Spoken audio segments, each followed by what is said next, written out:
Ignore. Ignore করার একটা নিয়ম আছে। সাধারণত যার প্রতি আপনি দুর্বল, সে আপনাকে যত বেশি ইগনোর করে তাকে আপনি তত বেশি গুরুত্ব দিতে থাকেন। ফোন করেন, SMS করেন, ব্যাকুল হয়ে তার তরফ থেকে একটু রেসপন্স আশা করেন। কিন্তু মানুষ ততদিনে বুঝে যায় এই মানুষটাকে ইগনোর করলে বারবার আমার কাছেই ফিরে আসে, এর আর যাওয়ার কোনো জায়গা নাই। তাই সে ইচ্ছা করে আপনাকে রেসপন্স দেয় না, SMS দিতে দেরি করে, কথা বলায় অনীহা দেখায়, ব্যস্ততা। আপনি যখন তার সাথে একটু মন খুলে কথা বলতে চান, ফোন করতে চান, তখন সে নানান অজুহাত দেখায়, মা পাশে, হ্যান ত্যান, এই সেই এভরিথিং। মিথ্যা কথা বলে যখন তখন অফলাইন চলে যায়, বাট সে কিন্তু অনলাইন থাকে।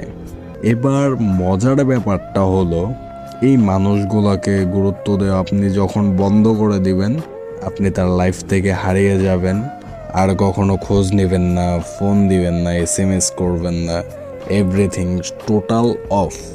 সেদিন তারা রিয়ালাইজ করতে পারবে তারা জীবনে কত বড় একটা ভুল করে ফেলছে, আর এই ভুলের প্রায়শ্চিত্ত কতদিন তাকে বহন করতে হবে।